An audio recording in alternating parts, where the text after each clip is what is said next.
एक माँ अपने बेटे को अपनी रोटी का अंतिम टुकड़ा देती है, खुद भूखी रह जाती है। बच्चा इस उसकी असीम प्रेम को नहीं समझता। जब बेटा बड़ा होता है, माँ अब जीवित नहीं होती। एक दिन वह माँ की कब्र पर जाता है, तब उसे समझ में आता है माँ का प्यार दुनिया में सबसे बड़ा आशीर्वाद है। समय पर अपनी माँ की सराहना करें, बाद में केवल पछतावा रह जाता है। वह कब्र पर झुककर प्यार से उसके नाम के सामने फूलों का गुलदस्ता रखते हुए उसकी आंखों में दुहक और आभार का मिश्रण होता है।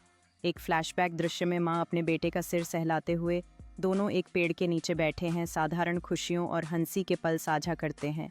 वह आसमान की ओर देखते हुए उसके चेहरे पर पछतावे और समझ का मिश्रण होता है, जैसे कि उसकी यादें उसे वापस आ रही हैं।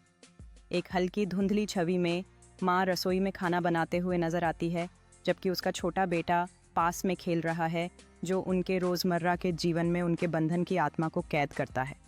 वह अपनी माँ के पुराने घर के सामने खड़ा होता है। उसके चेहरे पर पुरानी यादों और लालसा का मिश्रण होता है, जैसे कि वह उनके साथ बिताए पलों को याद करता है। एक क्लोजअप में उसका हाथ कब्र के पत्थर पर रखा हुआ होता है।